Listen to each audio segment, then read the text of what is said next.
Oke, mulai mawon. Oke, silakan. Ini Pak, perkenalkan, Mhm, nama saya Muhammad Novel Hambali, bisa mhm, dipanggil Hambali. mhm, Ya, kami di sini mau mewawancarai jenengan mhm. untuk tugas eh, manajemen strategik kan. Di sini saya boleh bertanya untuk nama perusahaan Bapak Ya, apa? oke. Nama perusahaannya CV Astutik Indonesia. CV Astutik Indonesia. Ya, Untuk produk yang dihasilkan apa aja?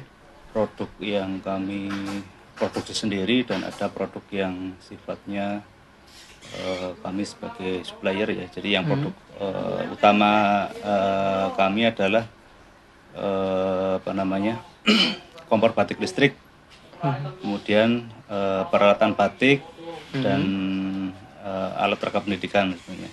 Cuma ada produk yang kami sifatnya sebagai reseller ya, penjual, itu bahan batik karena memang bahan batik keterbatasan kami dalam hal produksinya. Jadi kami sifatnya lebih cenderung ke sebagai reseller dari produsen lainnya.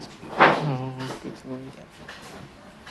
Untuk sejarah berdirinya, awal mula berdirinya perusahaan Bapak? Eh, CV Astutik Indonesia berdiri awalnya itu dulu tahun 2014. Hmm. Perusahaannya namanya PT Putra Multicipta Teknik Indo ya. Oh, berganti nama. Namun ketika berjalannya waktu ternyata kan nama perusahaan tidak mencerminkan bisnisnya ya. Akhirnya kami membuat anak perusahaan ya Hmm. dengan nama CV Astutik Indonesia di tahun 2019. Fungsinya agar orang itu lebih mudah mengenal perusahaan dan produknya. Sama-sama namanya Astutik, cuma di perusahaannya ada embel-embelnya Indonesia yang maksudnya adalah agar ini sifatnya nasional. Gitu. Oh, begitu. Untuk visi misi perusahaannya? Visi misi ya, Hmm. kalau visinya itu one stop batik service and culture. Jadi itu sebenarnya bahasa Inggris, cuma kalau di bahasa Indonesia kan itu artinya di sini adalah tempat yang menjual, yang apa ya, memproduksi, kemudian yang melakukan pelatihan, semua yang berhubungan dengan batik Hmm. ada di sini. Jadi one stop batik service and culture gitu. Jadi kami juga sebenarnya tagline-nya adalah menghubungkan antara teknologi dengan budaya. Oh, iya. Jadi karena batik kan sebenarnya sifatnya budaya, tapi karena saya basicnya adalah teknik, khususnya teknik elektro, sehingga saya perpadukan antara teknologi dengan budaya dengan cara yang awalnya kompor itu kan sebenarnya kompor minyak tanah, tapi kita Hmm. apa namanya rebranding atau kita inovasikan lagi jadi ke kompor listrik seperti itu. Oh, siap. Untuk tujuan jangka panjang dan jangka pendeknya? Eh, Jangka panjang dulu ya. Ya. Jangka panjang ya, kami ingin perusahaan ini adalah perusahaan yang sifatnya go nasional dan bahkan go internasional, dan minimal itu sustainable. Artinya sustainable itu adalah berkelanjutan, karena bisnis itu tanpa adanya yang berkelanjutan itu dia nggak bakal bisa bertahan lama, dan dia semakin lama akan semakin meredup. Nah, Oh, ketika kita sustainable, nah, itu grafiknya akan semakin meningkat. Jadi tiap tahun akan semakin meningkat, baik itu dari segi omsetnya, dari segi capaian apa namanya bisnisnya, dan kemudian dari apa ya apa secara keseluruhan lah bisnisnya itu, perusahaannya bisa menjadi semakin besar besar. seperti itu. Hmm. Kemudian kalau jangka pendeknya, untuk saat ini kami memang fokus di apa namanya skala yang sifatnya mungkin lebih cenderung ke lokalan ya, di Jawa, Jawa Tengah, Hmm. Jogja, seperti itu. Tapi nggak menutup kemungkinan nanti produk saya itu akan dipakai di seluruh Indonesia, karena sekarang batik itu sudah ada di setiap provinsi, bahkan di setiap kabupaten itu punya apa namanya Ciri khas motif batik. motif batik ciri khas daerah masing-masing. Daerah. Sehingga ketika mereka sudah tahu ternyata yang punya produk lengkap itu adalah Astutik, maka mereka biasanya cenderung lebih mencari yang sudah punya branding ya. Kalau saat ini juga sebenarnya kami sudah menjual dari Medan sampai Papua, sudah banyak yang menggunakan produk kami. Cuma kan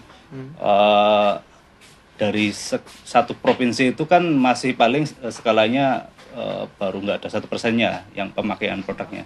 Walaupun sudah tersebar di seluruh provinsi, tapi skala persentasenya kan belum lebih dari 50% seperti itu. Jadi pangsa pasarnya yang belum terjangkau masih banyak. Untuk struktur organisasi perusahaan, Struktur organisasi kami sih karena perusahaan kecil, jadi nggak terlalu strukturnya nggak terlalu melebar atau terlalu banyak ya. Jadi karyawan kami itu ada 12 kurang lebih ya. Dari pimpinan teratas itu direktur, kemudian bawahnya itu manajer, kemudian di lehernya itu ada keuangan. Di keuangan itu dia di leher karena bisa langsung ke direktur dan bisa ke manajer ya, tanggung jawabnya. Kemudian di bawah manajer itu ada kepala divisi, ya ada kepala divisi produksi, kepala divisi bagian sales and marketing, kemudian ada kepala divisi admin and finance, kemudian ada kepala divisi bagian operasional seperti itu. ya berarti udah terstruktur.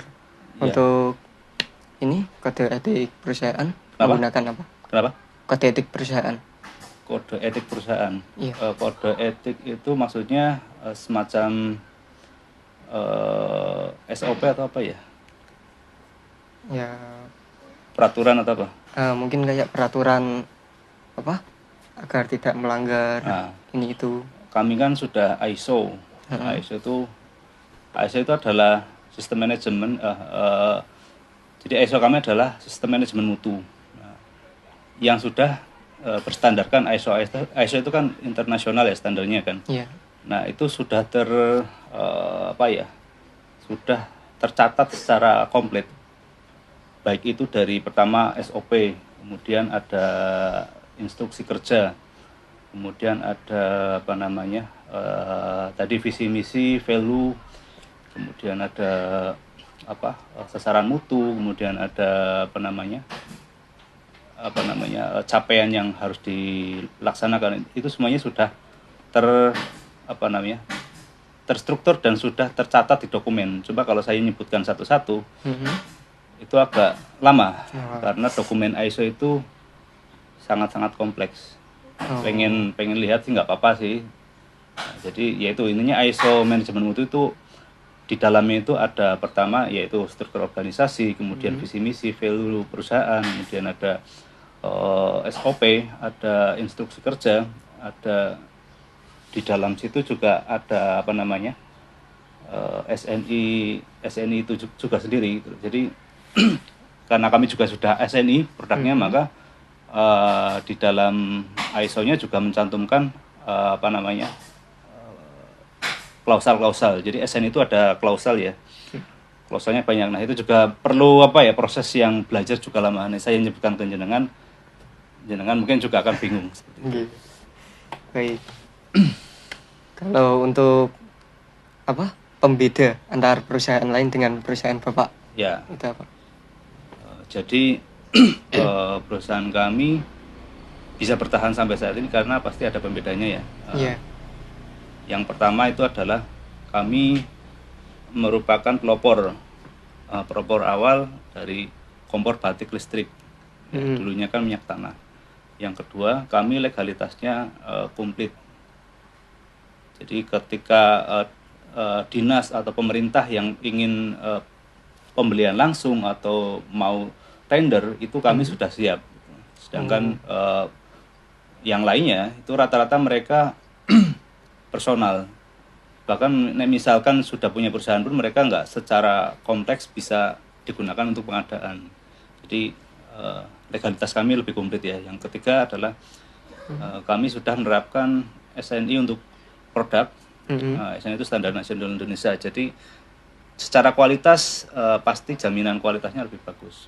Purna jualnya juga sudah terjamin, garansi, sehingga otomatis orang akan lebih memilih yang produk SNI.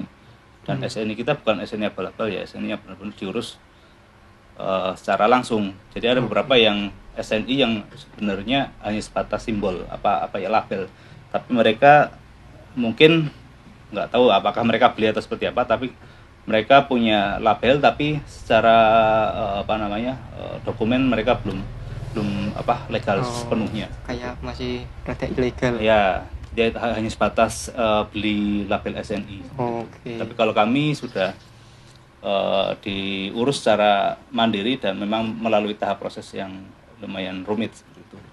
Dan biaya untuk maintenance SNI juga lumayan mahal ya. Jadi per tahun itu ada biaya maintenance untuk mungkin kalibrasi alat ukurnya, kemudian ada audit internal eksternal juga, itu biayanya lumayan. Jadi per tahun itu bisa menghabiskan antara 10 sampai 15 juta untuk maintenance SN itu. Jadi lumayan. Tapi kami optimis bahwa memang kenapa kami mengurus itu, karena ya itu kembali lagi bahwa kami ingin beda dengan yang lain. Jaminan kualitas, kemudian kepercayaan dari konsumen akan semakin meningkat ketika kita punya punya sertifikat itu. Iya. Oke. Selanjutnya untuk apa yang menghambat perusahaan Bapak? Ya, yang menghambat, yang namanya bisnis pasti akan ada hambatan. Saya merintis usaha itu dari tahun 2014 dan bisa menikmati itu. Saya merasa menikmati bahwa saya sudah bisa untuk menghidupi keluarga dan karyawan itu di kurang lebih setelah 5 tahun ke atas. 5 tahun pun itu sebenarnya masih sangat minim keuntungannya, tapi setelah di tahun ke-7, 8 itu sudah baru kelihatan bahwa memang ini perusahaan yang layak untuk dijadikan usaha yang berkelanjutan seperti itu. Tadi pertanyaan apa, sorry? Itu penghambat. Oh, penghambatnya ya, menghambat itu banyak. Yang pertama dari awal berusaha bisnis, saya kan basicnya bukan seorang pengusaha. Saya masih mencoba. Jadi di situ hambatan masih banyak. Bahkan tiap tahun saya di awal tahun 1 sampai 5 itu rata-rata minus ya. Dalam artian mungkin awal saldonya misalkan 300 juta, paling di rekening tinggal 100 sampai 200 juta kan, artinya kita masih minus terus, tapi mungkin kita punya aset berupa tempat, alat, kemudian karyawan yang sudah punya ilmu seperti itu. Nah, kendalanya yaitu yang pertama adalah masa orientasi untuk menciptakan bahwa saya benar-benar sudah perusahaan yang stabil itu butuh waktu lama. Butuh waktu lama yang mungkin orang nggak kuat itu pasti akan tutup perusahaannya. Saya mending kerja di tempat lain. Nah, itu yang pertama adalah proses ya. Kendala proses. Yang kedua adalah karyawan. Nah, karyawan itu ketika kita semakin banyak meng-hire atau merekrut, karyawan itu akan menjadi beban pengeluaran perusahaan, biaya untuk gaji karyawan. Akan tetapi di sisi lain ketika saya tidak punya karyawan di akhir tahun, saya itu repot untuk menghandle project, karena biasanya kan saya itu project itu di akhir tahun, pertengahan tahun sampai akhir lah, itu baru ada project yang relatif besar. Biasanya di Januari sampai Mei itu kita minus, biasanya minus ya, biasanya ya, karena memang order pemerintah kan biasanya di akhir tahun. Nah, karyawan ketika kita nggak bisa memanajemen, nah, pengeluaran akan semakin banyak. Makanya setelah saya mengenal dan proses, sekarang saya manajemen bahwa karyawan tuh sebenarnya nggak butuh banyak, tapi ketika ada project gede, saya bikin rekrut freelance. Freelance itu gajinya lebih besar, tapi dia tidak terikat kontrak seperti itu.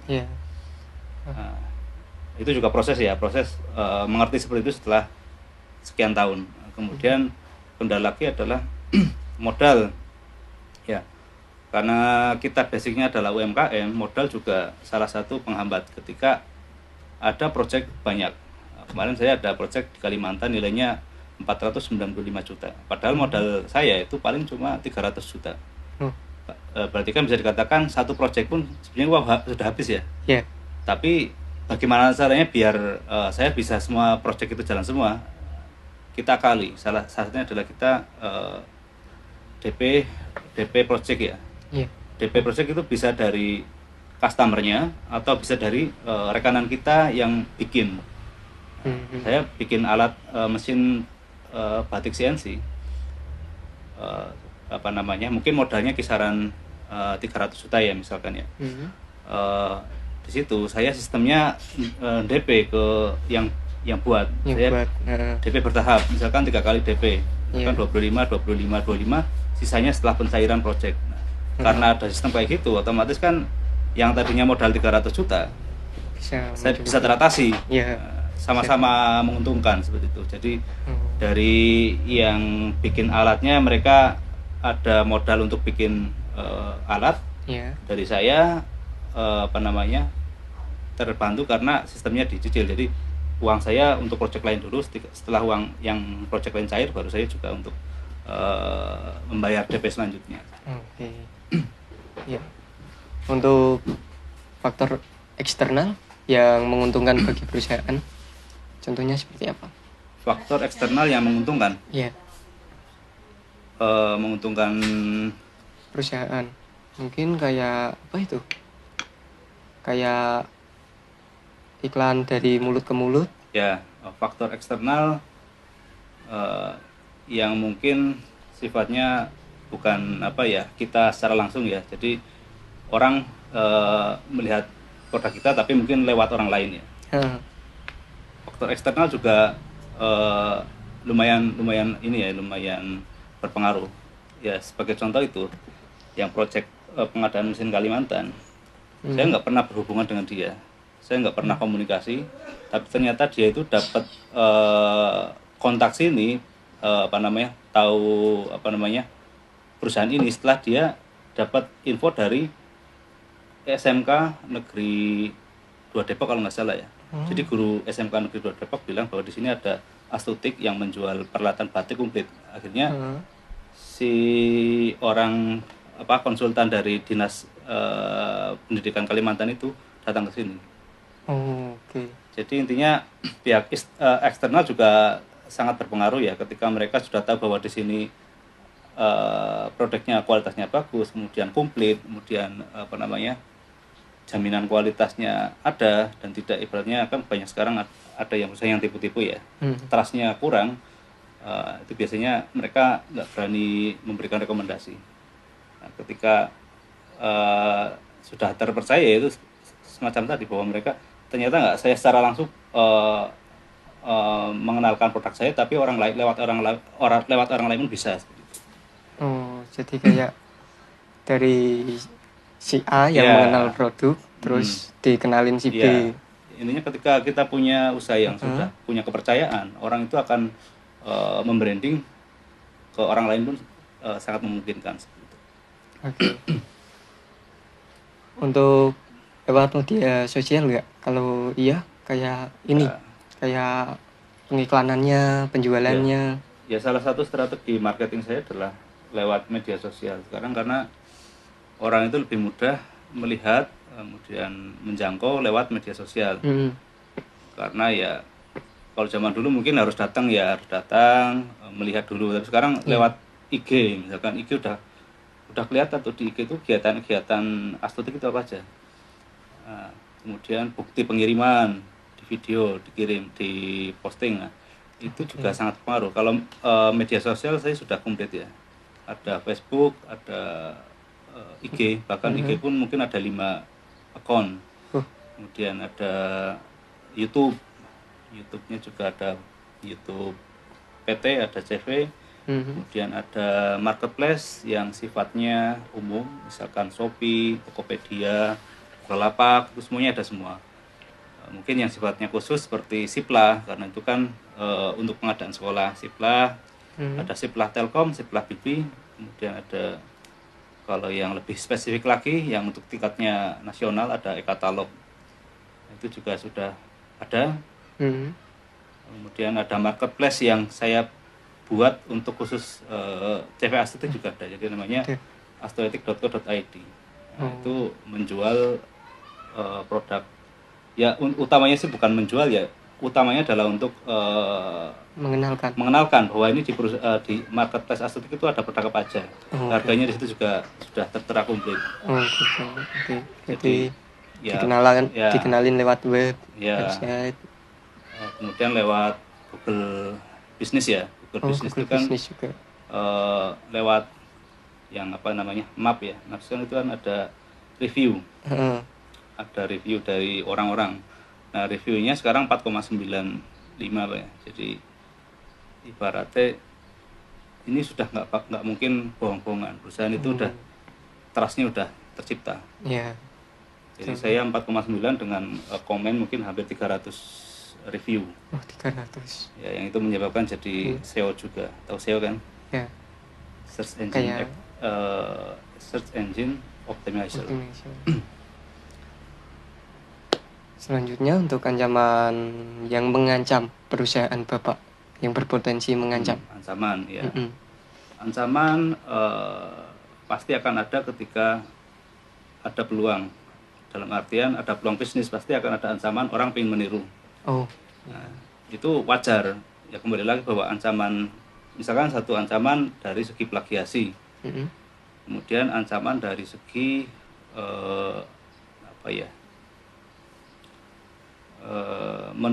plagiasi, kemudian membuat produk tapi menurunkan harga, kemudian ancaman dari segi